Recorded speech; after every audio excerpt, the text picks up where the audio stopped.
Rusia menyatakan kesiapannya menghadapi konfrontasi panjang dengan Amerika Serikat. Wakil Menteri Luar Negeri Rusia, Sergei Ryabkov, mengatakan pihaknya telah berulang kali mengirimkan peringatan kepada Washington terkait krisis hubungan antar kedua negara. Reuters memberitakan perang Ukraina yang telah berlangsung selama 2,5 tahun telah memicu konfrontasi paling parah antara Rusia dan Barat sejak krisis rudal Kuba tahun 1962. Kondisi pada saat itu dianggap sebagai saat paling dekat kedua negara adidaya perang dingin itu menuju perang nuklir yang disengaja.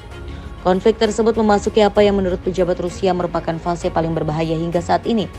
Presiden Ukraina Volodymyr Zelensky telah mendesak sekutu-sekutunya Kiev selama berbulan-bulan untuk membiarkan Ukraina menembakkan rudal-rudal barat jarak jauh ke dalam wilayah Rusia guna membatasi kemampuan Moskow untuk melancarkan serangan.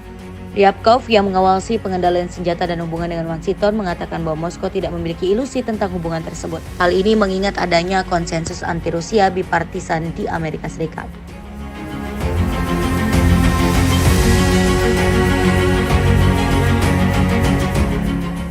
Presiden Vladimir Putin memperingatkan Barat minggu lalu bahwa Rusia dapat menggunakan senjata nuklir jika diserang dengan rudal konvensional.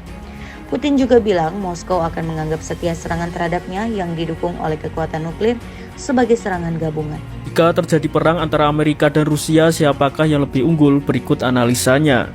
Kekuatan militer Amerika saat ini merupakan yang terkuat di dunia dengan 1,4 juta personel militer aktif. Sementara Rusia di peringkat kedua dengan total 840.000 personel militer aktif. Untuk kekuatan darat, Rusia unggul dengan 12.000 unit tank dibandingkan Amerika yang hanya memiliki 6.000 unit tank. Untuk angkatan udara, Amerika Serikat memegang dominasi udara dengan 13.000 unit pesawat, sementara Rusia hanya memiliki 4.000 unit pesawat.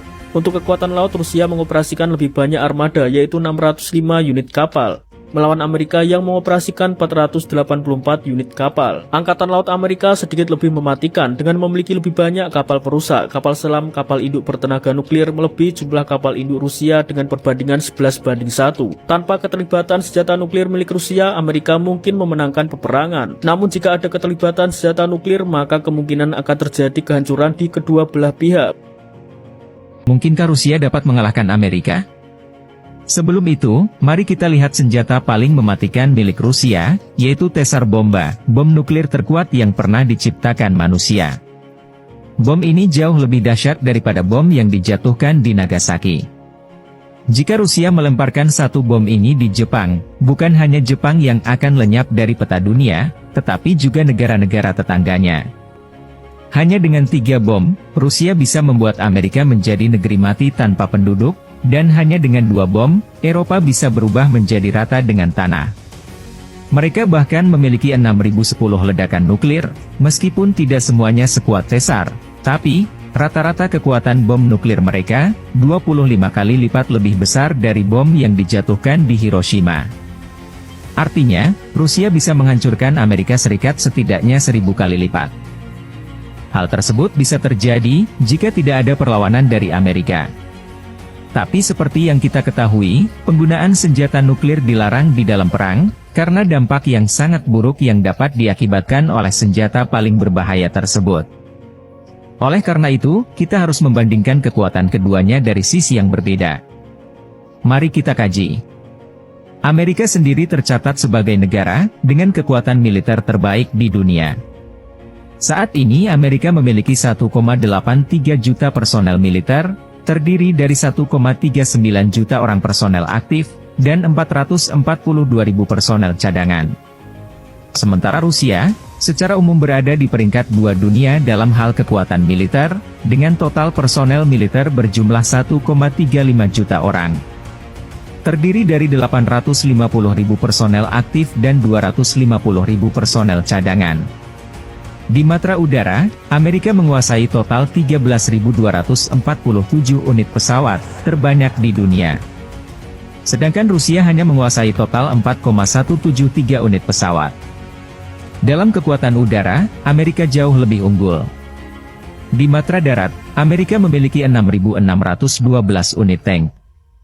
Kemudian ada 45.193 unit kendaraan lapis baja, nomor 1 dunia, dan 1.366 unit peluncur roket, nomor 4 dunia.